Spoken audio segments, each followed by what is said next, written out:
আসসালামু আলাইকুম প্রিয় ক্যাডেট পরীক্ষার্থীরা, কেমন আছো তোমরা? বরাবরের মতো আজও তোমাদের সামনে একটা ভিডিও নিয়ে হাজির হয়েছি। দেখো, তোমাদের সাথে ক্যাডেট কলেজ ভর্তি পরীক্ষার গুরুত্বপূর্ণ একটা টপিক সরল সমীকরণ নিয়ে আলোচনা করতেছিলাম। ক্লাস 6-এর বোর্ড বইয়ের উপর 9টা ভিডিও তোমাদেরকে দিয়েছি, অর্থাৎ ক্লাস 6-এর বোর্ড বই পুরোটা কমপ্লিট হয়েছে এই অধ্যায়ের। ক্লাস 6-এর বোর্ড বইয়ের মধ্যেই শুধু সীমাবদ্ধ থাকলে সরল সমীকরণ থেকে তোমরা ভালো সুবিধাজনক আশা করতে পারবো না রেজাল্ট ক্যাডেট পরীক্ষাতে, এবং কখনো সেটা করাও সম্ভব নয়। তাহলে ক্লাস 6-এর বোর্ড বইয়ের পাশাপাশি তোমাকে যেটা করতে হবে, ক্লাস 7-এর বোর্ড বইয়ের 7.1 এবং 7.2-এর অঙ্ক করতে হবে। পাশাপাশি এগুলো শেষ করার পর বিগত 25 থেকে 30 বছরের ক্যাডেট কলেজ ভর্তি পরীক্ষায় সরল সমীকরণ চ্যাপ্টার থেকে যে অঙ্কগুলো এসেছে এগুলো তোমাদেরকে অবশ্যই জানতে হবে। তোমরা যদি এগুলো করতে চাও তাহলে আমার সাথেই থাকতে হবে, আমার চ্যানেলটিকে সাবস্ক্রাইব করতে হবে, এবং আমি তোমাদেরকে এইটুকু ইনশিওর করতে পারি যদি কোনো শিক্ষার্থী এগুলো কমপ্লিট করতে পারে তাহলে এই অধ্যায় থেকে যত মার্কসের কোশ্চেনই করুক না কেন তুমি সম্পূর্ণটা আনসার করতে পারবা এবং তুমি সাকসেস হবা। তো যাই হোক, সেই ধারাবাহিকতায় আজ 7ম শ্রেণীর বোর্ড বইয়ের 7.1-এর উদাহরণের কিছু অঙ্ক তোমাদের সামনে নিয়ে এসেছি। আজ এগুলো আমি তোমাদেরকে শেখাবো। প্রিয় শিক্ষার্থী, দেখো, আজ তোমাদের সাথে আমি আলোচনা করব 7ম শ্রেণীর বোর্ড বইয়ের উদাহরণের 1 থেকে 5 পর্যন্ত 5টা অঙ্ক। তবে এই অঙ্কগুলো 1 নম্বর 2 নম্বর এই দুটো অঙ্ক তোমাদের ক্লাস 6-এর বোর্ড বইয়ের সাথে সম্পৃক্ত, মানে মিল আছে আর কি। এবং পরের যে অঙ্কগুলো আছে এগুলো একটু ব্যতিক্রম মনে হবে, কেননা এগুলোতে ভগ্নাংশ আছে। ক্লাস 6-এর বোর্ড বইতে ভগ্নাংশ নাই, তো তোমরা 7-এর বোর্ড বইতে ভগ্নাংশ পাবে। ঠিক আছে, যার ফলশ্রুতিতে তোমাদের এই অঙ্কগুলো করতে হবে, শিখতে হবে। তো আর একটা ইনফরমেশন তোমাদেরকে দিয়ে দিই, সেটা হচ্ছে যে ক্লাস 7-এর বোর্ড বইতে এই অঙ্কগুলো নিয়ম উল্লেখ করে দেওয়া থাকে যে বজ্র গুণন পদ্ধতিতে করো, পক্ষান্তর বিধি অনুসরণ করো। যেমন মানে প্রতিস্থাপন পদ্ধতি, অপনয়ন পদ্ধতি, বজ্র গুণন পদ্ধতি, সরল সমীকরণের এই যে কয়েকটা নিয়ম আছে, তোমাদেরকে এই নিয়মগুলো উল্লেখ থাকলে ওই নিয়মে অঙ্ক করতে হবে। যেহেতু তোমরা ক্যাডেট পরীক্ষা দিবা, তোমাদের এই নিয়মগুলো উল্লেখ না করলেও চলবে। আমি তোমাদেরকে যে নিয়মগুলো শেখাচ্ছি পক্ষান্তর বিধি অনুসারে তোমরা সেটাই করবা, তাহলেই হবে। দেখো, তোমাদের সাথে আজকে যেটা আমি আলোচনা করবো উদাহরণ 1 নম্বরে কি বলেছে, x + 3 = 9। প্রিয় শিক্ষার্থী, দেখো, সমাধানের শুরুতে বা লিখতে হয়, তারপরে কি বলেছিলাম চলককে প্রথমে রাখতে হয়। তাহলে চলক এখানে x, তাহলে x ঠিক থাকবে, = 9 ঠিক থাকবে, +3টা পার করবো, এ পাশে -3 হয়ে যাবে, বা x = 9 থেকে 3 বিয়োগ করো 6 হয়ে যাবে। অতএব তুমি কিন্তু x এর মান কিন্তু 6 পেয়েছো। এটা ক্লাস 6-এর বোর্ড বইয়ের সাথে হুবহু মিল আছে, যার কারণে আমি এত দ্রুত করালাম তোমাদেরকে। দেখো, উদাহরণ 2-এর দিকে যদি তাকাও, উদাহরণ 2 নম্বরের যে সমীকরণটা দেওয়া আছে, একটা হচ্ছে 4y - 5 বাম পক্ষ = 2y - 1, এটা হচ্ছে ডান পক্ষ। দেখো, এই সমীকরণটি প্রথমে সমাধান করতে বলেছে, তারপরে ওই সমাধানের আবার শুদ্ধি পরীক্ষা করতে বলেছে। কি করতে বলেছে? শুদ্ধি পরীক্ষা করতে বলেছে। তো সমাধানের শুরুতে আমরা কি লিখি? বা লিখি, আমরা বা লিখবো। 4y ঠিক থাকবে, এই +2yটা পার করে নিয়ে আসবে, এটা -2y হয়ে যাবে, = -1 ঠিক থাকবে, আর এই -5টা যদি পাশে পার করে এটা +5 হয়ে যাবে। বা 4y থেকে যদি 2y বিয়োগ করি তাহলে হবে 2y, প্লাস মাইনাসে মাইনাস, মাইনাস মানে বিয়োগ, 5 থেকে 4 বিয়োগ করলে হবে 1, বিয়োগ করলে হবে 4, বা y ঠিক থাকবে, 4 ঠিক থাকবে, এই 2টা এখানে গুণ আছে, তাহলে 2টা এখানে ভাগ হয়ে যাবে। 2 দ্বারা 4কে ডিসিম করে দাও, তাহলে 2 হবে, অতএব y = 2। প্রিয় শিক্ষার্থী, দেখো, আমরা কিন্তু y এর মান কিন্তু 2 বের করেছি। y এর মান কি বের করলাম বলো তো? 2 বের করলাম। এখন আমার কথাটা হচ্ছে যে এইটা তো আমরা সমাধান করলাম, চলকের মান বের করলাম, কিন্তু আমাদের কিন্তু শুদ্ধি পরীক্ষা করতে বলেছে। কি করতে বলেছে? শুদ্ধি পরীক্ষা। তাহলে শুদ্ধি পরীক্ষাটা লিখবো আমরা, লেখো শুদ্ধি পরীক্ষা। শুদ্ধি পরীক্ষা। তো শুদ্ধি পরীক্ষার ক্ষেত্রে আমাদের যে কাজটা করতে হয়, বাম পক্ষটা আগে লিখতে হয়, ডান পক্ষের মানটা পরে বের করতে হয়। তাহলে আমরা যে কাজটা করবো, আগে লিখবো বাম পক্ষ। বাম পক্ষ, বাম পক্ষটা কি? বাম পক্ষ হচ্ছে 4y - 5, 4y - 5। এই যে দেখো, তোমাদেরকে বলেছিলাম যে একটা অক্ষর প্রতীক আর একটা সংখ্যা প্রতীক যদি পাশাপাশি গুণ আকারে থাকে, মানে পাশাপাশি থাকে, তাহলে সেগুলো গুণ আকারে থাকে। তাহলে 4 এবং y যেহেতু পাশাপাশি আছে, তাহলে 4 ঠিক থাকবে, আর এই যে y এর মান দেখো আমি এখানে 2 বের করেছি, তাহলে কিন্তু y এর মান এখানে বসাবো, -5। 4 আর 2 গুণ করলে 8 হয়ে যাবে, -5। 8 থেকে যদি 5 বিয়োগ করো তাহলে হবে 3। এখানে তুমি একটা নোট দিতে পারো যে y এর মান বসিয়ে পাই। কার মান বসিয়ে পাই? y এর মান বসিয়ে পাই। তাহলে এখানে কিন্তু আমরা কিন্তু বাম পক্ষের মান কিন্তু 3 পেয়ে গেছি। এখন আমরা ডান পক্ষ বের করবো। দেখো, ডান পক্ষ, ডান পক্ষটা কি? সমান চিহ্নের পরের অংশটা, 2y - 1, 2y - 1, বা সরি সমান 2 ঠিক থাকবে, 2 সাথে ওয়াইটা গুণাকার আছে, তাহলে এই যে ওয়াই এর মানও কিন্তু 2 বের হয়েছে, তাহলে 2 বসাও, -1। এখানেও লিখতে পারো যে ওয়াই এর মান বসিয়ে পাই, এই নোটগুলো তোমরা দিবা, তাহলে 4 - 1 = 3। প্রিয় শিক্ষার্থী দেখো আমাদের বাম পক্ষের মানও 3 বের হয়েছে, ডান পক্ষের মানও 3 বের হয়েছে, তার মানে কি সমীকরণের সমাধান ঠিক আছে, যার কারণে সত্যি পরীক্ষাতে এসে বাম পক্ষ এবং ডান পক্ষের মান আমাদের সমান হলো। আর তোমাদেরকে আমি যে নোটটা দিতে বললাম, এই নোটগুলো ভালো স্টুডেন্টের বৈশিষ্ট্য দেওয়া। তো তোমরা যখন এই নোটগুলো দিবা অটোমেটিকলি যে স্যার তোমাদের খাতা কাটবে সে স্যার খুশি হয়ে যাবে। তো তুমি এখানে লিখতেই পারো যে অতএব বাম পক্ষ সমান ডান পক্ষ, বাম পক্ষ সমান ডান পক্ষ, অতএব সমীকরণের সমাধান শুদ্ধ হয়েছে। কি হয়েছে? শুদ্ধ হয়েছে। দেখো আমরা কিন্তু মুহূর্তের মধ্যে দুটো অঙ্ক সলভ করে ফেলেছি, আমাদের কিন্তু দুটো অঙ্ক কিন্তু 100% কমপ্লিট হয়েছে। আমার বিশ্বাস তোমরা এগুলো বুঝেছো। আর আমি একটু কম কথা বলবো এই দুটো নিয়ে, কেননা এই টাইপের অঙ্ক 6-এ শিখাইছি। এখন যে অঙ্কগুলো আছে একটু ব্যতিক্রম, সেটা হচ্ছে 3 থেকে। আসো আমরা এইগুলো সলভ করবো এখন। 3 নম্বরের দিকে তাকাও সবাই। 3 নম্বর অঙ্কে দেখো 2z / 3 - z / 6 = -3/4। প্রিয় শিক্ষার্থী দেখো আগে যতগুলো সমীকরণের অঙ্ক করেছি তোমাদেরকে, কোনো অঙ্কে কিন্তু ভগ্নাংশ ছিল না এইভাবে, এই অঙ্কে দেখো ভগ্নাংশ আছে। তো আমরা যে কাজটা করবো ওই বরাবরের মতোই সমীকরণের সমাধান শুরুতে বা লিখবো, তারপরে আমরা যে কাজটা করব ডান পক্ষে যে -3/4 আছে এটা ঠিক থাকবে, আর বাম পক্ষে দুইটা ভগ্নাংশ বিয়োগ আকারে আছে। তো নিয়মটা হচ্ছে যে কোনো ভগ্নাংশ যদি যোগ অথবা বিয়োগ থাকে তাহলে এইগুলো যোগ বিয়োগ করার নিয়মটা হচ্ছে হরগুলো লসাগু করা। কী করা? হরগুলো লসাগু। তাহলে এখানে হর 3, এখানে হর হচ্ছে 6, 3 এবং 6 এর লসাগু হবে 6। এই 3 দ্বারা যদি তুমি 6কে গুণ করো, ভাগ করো, তাহলে 2 হবে। 2 দ্বারা যদি 2z কে গুণ করো তাহলে 4z, মাইনাস চিহ্ন আছে মাইনাস চিহ্ন দিয়ে দাও। 6 দ্বারা 6কে ভাগ করলে 1, 1 দ্বারা জেডকে যদি গুণ করো তাহলে জেড হবে। বা এই 4z আর জেড যদি বিয়োগ করো তাহলে এখানে হবে 3z / 6 = -3/4। বা 3z ঠিক থাকবে, -3/4 এটাও ঠিক থাকবে।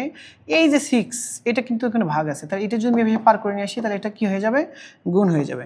বা 3z ঠিক থাকবে, এই 2 দ্বারা যদি 4কে কাটিয়ে তাহলে 2 হবে, 2 দ্বারা 6কে কাটলে পরে কী হবে? 3 হবে। তাহলে এই 3 এবং এই যে 3, এই 3 আর 3 যদি গুণ করি আমি তাহলে 9 হয়ে যায়, আর নিচে থাকে 2, আর সামনে যে মাইনাস চিহ্ন ছিল সেটা কিন্তু অবশ্যই থাকবে। বা জেড ঠিক থাকবে, -9/2 এটাও ঠিক থাকবে। এই যে দেখো যেটার সাথে এই 3টা কি আছে? ভাগ আছে, গুণ আছে। তাহলে এই গুণটা যদি আমি অপর পাশে নিয়ে যাই তাহলে কি হয়ে যাবে? ভাগ হয়ে যাবে। আর যখন ভাগ হয়ে যায় সেটা হরের সাথে গুণ হয়। কার সাথে গুণ হয়? হরের সাথে গুণ হয়। তাহলে এই 3টা এখানে হরের সাথে গুণ হয়ে যাবে। বা জেড ঠিক থাকবে, দেখো এখানে 9 -9 ঠিক থাকবে, আর 3 × 2 = 6। তুমি যে একটু ঢিসুম করে চিন্তা ভাবনা করো, 3 দ্বারা যদি কাটো তাহলে 2 হবে, 3 দ্বারা কাটলে পরে 3 হবে। তাহলে আমরা এখানে জেটার মান বের করলাম হচ্ছে -3/2। প্রিয় শিক্ষার্থী দেখো এটাই হচ্ছে আমাদের আনসার। আমার বিশ্বাস তোমরা এটা বুঝেছো। দেখো তোমরা 5 এবং 6-এ ভগ্নাংশের যে যোগ বিয়োগ শিখে আসছো, এই যোগ বিয়োগই হচ্ছে মূলত সমীকরণ। যে স্টুডেন্ট ভগ্নাংশের যোগ বিয়োগ জানবে তার জন্য ভগ্নাংশের সমীকরণের সমাধান বিষয়ই নয়। তাহলে এই যে দেখো আমরা 3 নম্বর অঙ্কটা সলভ করে ফেলেছি। এখন যদি আমরা 4 নম্বর অঙ্কের দিকে দেখাই, দেখো 4 নম্বর অঙ্কটা কি বলেছে দেখো, ভালো করে লক্ষ্য করে দেখো। 4 নম্বর অঙ্কে যেটা বলেছে 2 × 5 + x = 16। বা তোমাদেরকে ইনফরমেশন দিয়েছিলাম যে বন্ধনীর সামনে যদি কোনো কিছু থাকে, সেটি সংখ্যা প্রতীক হোক, সেটা অক্ষর প্রতীক হোক, সেটা প্রত্যয় চিহ্ন হোক, যেটাই হোক না কেন, সেটা দ্বারা বন্ধনীর ভিতরে সবগুলোকে গুণ করতে হয়। তাহলে এখানে 2 দ্বারা যদি 5কে গুণ করি তাহলে হবে 10, প্লাস চিহ্ন আছে প্লাস চিহ্ন দাও। 2 দ্বারা যদি x কে গুণ করি তাহলে হবে 2x = 16। বা 2x ঠিক থাকবে, 16 ঠিক থাকবে, আর এই +10টা এই পাশে -10 হয়ে যাবে। বা 2x ঠিক থাকবে, এই 10 আর 16 যদি বিয়োগ করি তাহলে 6 হয়ে যাবে। বা x ঠিক থাকবে, 6 ঠিক থাকবে, এই 2টা এখানে গুণ ছিল, 2টা এখানে ভাগ হয়ে যাবে। ঢিসুম করো 3, অতএব x এর মান কিন্তু আমাদের 3 বের হয়েছে। প্রিয় শিক্ষার্থী দেখো আমাদের কিন্তু 4 নম্বর অঙ্কও শেষ। এখন আমরা যে অঙ্কটা করব মোস্ট ইম্পর্টেন্ট, এই 5 নম্বর উদাহরণের অঙ্কটা বিগত বছরে ক্যাডেট কলেজ ভর্তি পরীক্ষায় হুবহু এসেছিল। যার কারণে এই অঙ্কটা তোমাদের জন্য খুবই ইম্পর্টেন্ট। তো এখন আমরা এই 5 নম্বর অঙ্কটা করব। সবাই একটু পূর্ণ মনোযোগ দিয়ে অঙ্কটা দেখবা। প্রিয় শিক্ষার্থী দেখো, আমি 5 নম্বর অঙ্কটা আগে উঠাবো। 3x + 7 / 4 plus 5x - 4 / 7 equal x plus 3 সমস্ত 1/2। আচ্ছা, এই যে দেখো, আমি কিন্তু সমীকরণটা উঠেছি। তোমাদেরকে আগে একটা কথা বলেছিলাম যে সমীকরণের সমাধানের ক্ষেত্রে চলককে বাম পক্ষে রাখতে হয়, এবং ওই সমীকরণের মধ্যে যদি কোনো মিশ্র ভগ্নাংশ থাকে সেটা অবশ্যই অপ্রকৃত হয়ে যায়। তাহলে দেখো আমি কি করি, এখানে 3x + 7 / 4 5x - 4 / 7, আর এই যে x এর সামনে প্লাস চিহ্ন আছে এটা পার করে নিয়ে আসবে এই পাশে, তাহলে মাইনাস চিহ্ন হয়ে যাবে। আর এখানে 3 × 2 = 6, 1 = 7, 7/2। দেখো মিশ্র ছিল, মিশ্রটাকে আমি কিন্তু অপ্রকৃত করে ফেলেছি। মিশ্রটাকে আমি অপ্রকৃত করে ফেলেছি। এখন যে কাজটা করব আমরা, তোমাদের কিছুক্ষণ আগেই কিন্তু আমি শিখেছি যে ভগ্নাংশের যোগ বিয়োগের ক্ষেত্রে হরগুলো লসাগু করতে হয়। কিসের লসাগু করতে হয়? হরগুলো লসাগু করতে হয়। 4 এবং 7, এই 4 এবং 7 লসাগু কত হবে? 28 হয়ে যায়, 28। এখন এই বলেছিলাম যেটা, যে লসাগু করার পরে যখন যে ভগ্নাংশে কাজ করব সেই ভগ্নাংশে হর দ্বারা লসাগুকে ভাগ করতে হবে। তাহলে এই যে আমি এই ভগ্নাংশে কাজ করব, তাহলে এই ভগ্নাংশের হর কি 4, 4 দ্বারা যদি 8কে ভাগ করি আমরা, তাহলে কত হবে? 7 হবে। এখন 7 দ্বারা ওই ভাগফল দ্বারা লবকে গুণ করতে হয়। তো 7 দ্বারা যদি উপরে গুণ করি আমরা, তাহলে 7 × 3x + 7, প্লাস চিহ্ন আছে, প্লাস চিহ্ন দাও।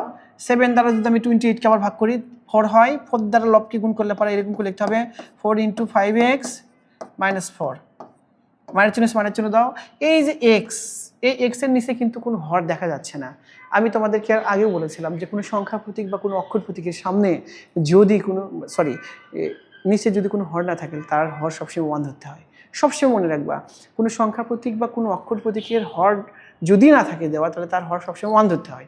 তাহলে আমরা যে কাজটা করব, এর নিচে একটা মনে 1 আছে, তাহলে 1 দ্বারা 28কে যদি আমি ভাগ করি তাহলে 28ই হবে, এবং 28 দ্বারা যদি x গুণ করি তাহলে 28x হবে।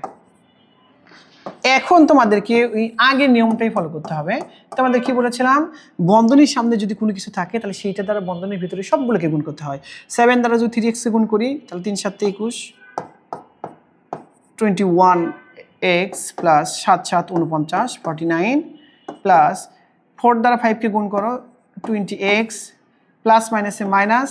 আমি আবারও বলতেছি, বন্ধনীর সামনে কোনো কিছু থাকলে সেটা দ্বারা বন্ধনীর ভিতরে সবগুলোকে গুণ করতে হবে। বন্ধনীর সামনে 4 ছিল, 4 দ্বারা 5কে গুণ করলাম 20, এই প্লাস দ্বারা এই মাইনাসকে গুণ করতে হবে, কারণ এই প্লাস চিহ্নটা বন্ধনীর সামনে আছে, ওই জন্য প্লাস মাইনাসে মাইনাস। 4 দ্বারা 4কে গুণ করলাম 4 × 4 = 16, -28x।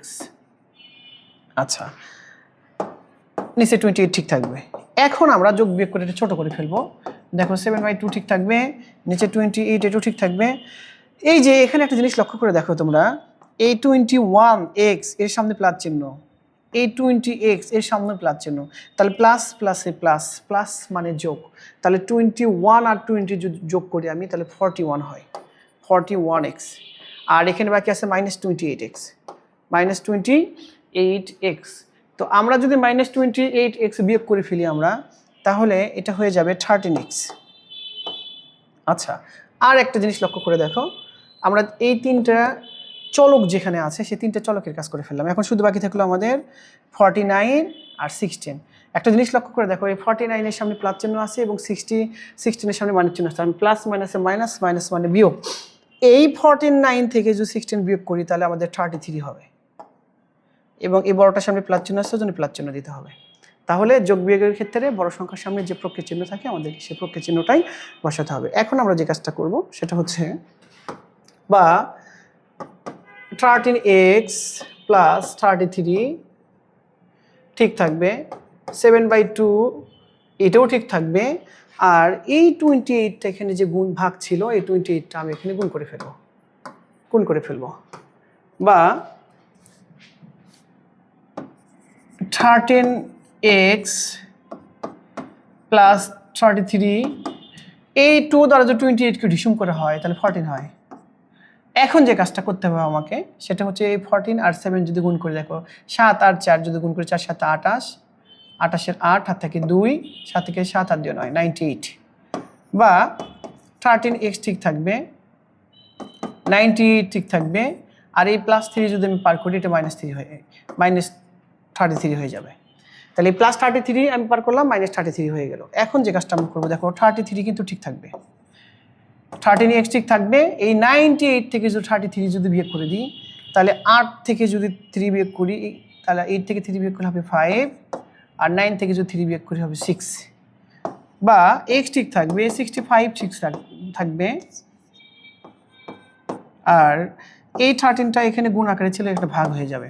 তাহলে দেখো এই 30 দ্বারা যদি 65কে গুণ করি তাহলে কত হবে, 5 হয়ে যাবে, 5 × 65, অর্থাৎ x = 5। প্রিয় শিক্ষার্থী দেখো, আমাদের কিন্তু এই অঙ্কটা ক্যালকুলেশন করে একটা চলকের মান দরকার ছিল, x এর মান, আমরা কিন্তু সেই x এর মানটা কিন্তু বের করে ফেলেছি। এটাই হচ্ছে সমীকরণের চাইছে আমাদেরকে বের করতে বলেছে। তো আজকে আমি তোমাদের সাথে যেটা আলোচনা করলাম সেটা হচ্ছে সপ্তম শ্রেণীর 7.1 অনুশীলনীর উদাহরণের অঙ্কগুলো। যদিও একটু ব্যতিক্রম মনে হলো তোমাদের কাছে, আমার বিশ্বাস তোমরা এগুলো জানো, একটু বাসায় ভালো করে প্র্যাকটিস করো, ইনশাল্লাহ হয়ে যাবে। আগামী ভিডিওর জন্য সবাই অপেক্ষা করো। আসসালামু আলাইকুম, আল্লাহ হাফেজ।